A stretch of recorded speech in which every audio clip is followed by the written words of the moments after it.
প্রায় ৪৫ মিনিট ভাষণ দিয়েছেন আজ অন্ডালের খান্দ্রাতে বাংলার অগ্নিকন্যা মুখ্যমন্ত্রী মমতা বন্দ্যোপাধ্যায়। ছেলে লালবাতি লাগানো গাড়িতে ঘুরছে, এই নিয়ে রীতিমতো ক্ষুব্ধ তৃণমূল সুপ্রিমো মমতা বন্দ্যোপাধ্যায়। শনিবার প্রকাশ্য জনসভায় মঞ্চ থেকে সতর্ক করলেন জামুরিয়া বিধানসভার দলের প্রার্থী হরেরাম সিংকে। স্বাভাবিকভাবেই এই ঘটনায় অসন্তুষ্ট মমতা বন্দ্যোপাধ্যায়ের দলের প্রার্থীর উদ্দেশ্যে খানিকটা ভর্ৎসনার সুরে কড়া সতর্ক বার্তা। জামুরিয়া বিধানসভার পাশাপাশি আসানসোল শিল্পাঞ্চল জুড়ে শাসক দলের অন্দরে শোরগোল ফেলেছে। প্রায় ৪৫ মিনিটের ভাষণের শেষ দিকে মমতা বন্দ্যোপাধ্যায় সভায় আসা মানুষদের উদ্দেশ্যে হাত তুলে প্রার্থীদের দেখিয়ে ভোট দেওয়ার জন্য অনুরোধ করছিলেন। কুলটির প্রার্থী অভিজিৎ ঘটকের পরিচয় পর্বের পরে জামুরিয়া বিধানসভার তৃণমূল কংগ্রেস প্রার্থী হরেরাম সিংকে ভোট দেওয়ার জন্য ভোট দেওয়ার কথা বলেই থেমে যান তৃণমূল সুপ্রিমো মমতা বন্দ্যোপাধ্যায়। তিনি হরেরাম সিংয়ের উদ্দেশ্যে বলেন, তোমাকে একটা রিকোয়েস্ট করছি, তোমার ছেলে লালবাতি লাগানো গাড়ি নিয়ে যেন না ঘোরে। আমি জানি, তাই সতর্ক করে দিলাম। এ নিয়ে উত্তাল বিরোধীরা, নানা কটাক্ষ, নানা মন্তব্য। দুর্গাপুর বার্তা অবশ্য এটাকে অন্যরকম দেখছে। শিল্পাঞ্চল জুড়ে জোর চর্চা অগ্নিকন্যা জনসভায় প্রকাশ্যে ধমক দিয়েছেন জামুরিয়ার প্রার্থী হরেরাম সিংকে, তার ছেলের হুটার বাজিয়ে লালবাতি লাগিয়ে ঘুরে বেড়ানোর জন্য। বেজায় বিতর্ক, কড়া প্রতিক্রিয়া বিরোধীদের। ঠিক এইভাবেই ডেসক্রিপশন নিউজ হিসেবে আজকে শিল্পাঞ্চল জুড়ে এই খবর ভেসে বেড়াচ্ছে মেনস্ট্রিম মিডিয়া থেকে ডিজিটাল মিডিয়ায়। কিন্তু দুর্গাপুর বার্তা একটু ছবিটা বদলে দিচ্ছে।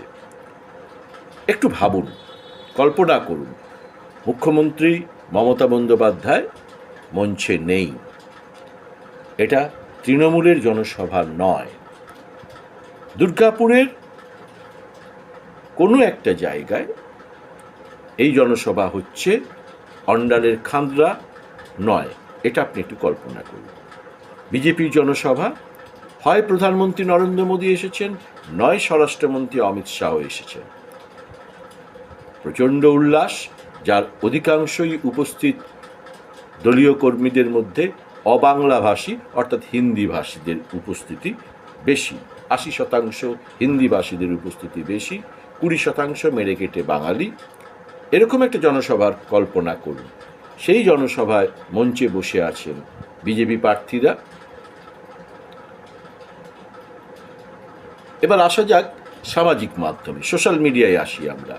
সোশ্যাল মিডিয়ায় দেখা যাচ্ছে লক্ষণ ঘড়ুইয়ের বিরুদ্ধে বিজেপি প্রার্থী, দুর্গাপুর পশ্চিম আসনের বিজেপি প্রার্থী লক্ষণ ঘড়ুইয়ের বিরুদ্ধে সামাজিক মাধ্যমে ভূমি রক্ষা কমিটির প্রধান নেতা ধ্রুবজ্যোতি মুখোপাধ্যায় একের পর এক প্রতিদিন ভিডিও পোস্ট করছেন। সেখানে সরাসরি বিজেপি প্রার্থী লক্ষণ ঘড়ুইকে দুর্নীতিবাজ বলছেন, লক্ষণ ঘড়ুইকে শ্রমিক আন্দোলন ভেঙে দেওয়ার কথা বলছেন, লক্ষণ ঘড়ুইয়ের বিরুদ্ধে অভিযোগ তুলছেন তার ছেলের বহু লক্ষ টাকা দামি গাড়ির, তার মেয়ের চাকরি করে দেওয়া, তার ছেলের চাকরি করে দেওয়া, নানান অভিযোগ তুলছেন এই ধ্রুবজ্যোতি মুখোপাধ্যায়।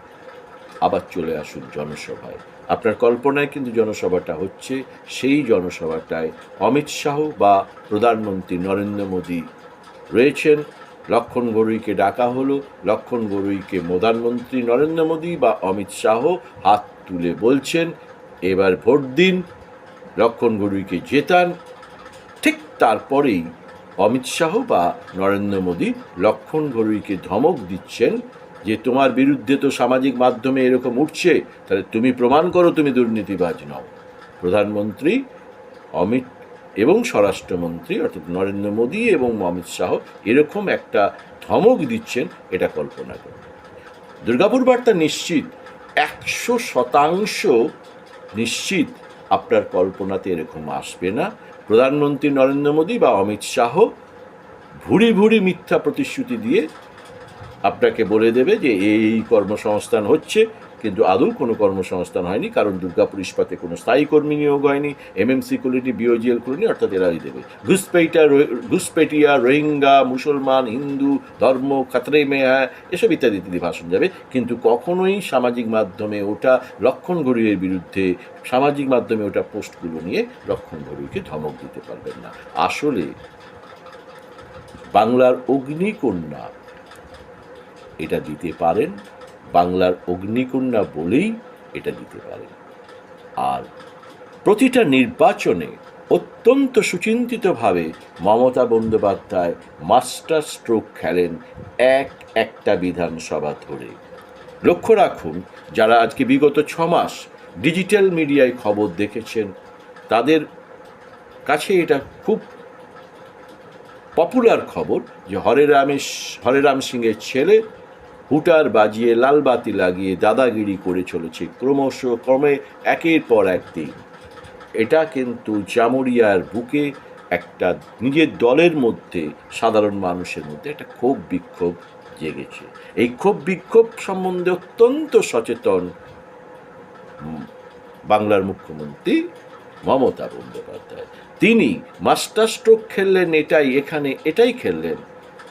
সমস্ত কর্মী এবং সাধারণ মানুষ এবং মিডিয়ার মাধ্যমে তিনি সাধারণ মানুষকে সংকেত দিলেন, আমার কাছে সব খবর আছে, আমি কাউকেই ছেড়ে কথা বলি না। হরেরাম সিং, তোমাকে জিততেই হবে। হরেরাম সিং, তোমার ছেলেকে কিন্তু সংযত করতে হবে। হরেরাম সিং, তুমি কিন্তু সাবধান হও, তোমার ছেলে যেন আর অন্যায় না করে। অর্থাৎ এটাই মাস্টার স্ট্রোক, সাধারণ মানুষের মন থেকে ক্ষোভ তুলে দেওয়ার। যে মুখ্যমন্ত্রী এটা না বললেও পারতেন, কিন্তু তিনি এটা বলেছেন, কারণ তিনি এটা অপছন্দ করছেন, অন্যায়ের বিরুদ্ধে মুখ্যমন্ত্রী রয়েছেন।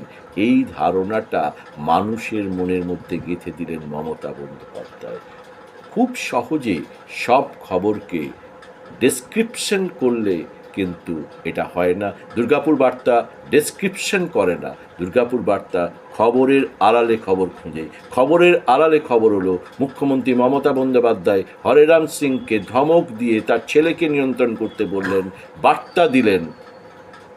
বাংলার অগ্নিকন্যা বাংলার মুখ্যমন্ত্রী মমতা বন্দ্যোপাধ্যায় অন্যায়কে সমর্থন করেন না।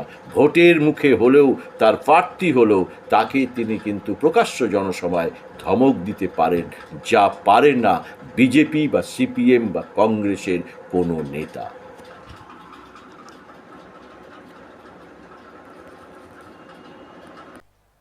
অভিজিৎ ঘটক কুলটি, ওকে জোড়াফুল চিহ্নে ভোট দিন। হরেরাম ভোট দেবে, কিন্তু আমি হরেরামকে একটা রিকোয়েস্ট করব, তোমার ছেলেকে বলো লাল লাইটের গাড়ি যেন ইউজ না করে। আমি এখন থেকে সতর্ক করলাম।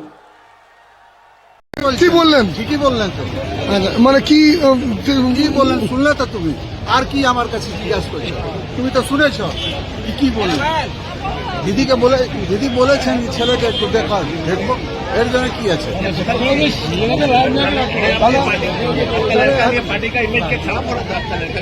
जीतेंगे, लड़का की बात अलग छोड़िए।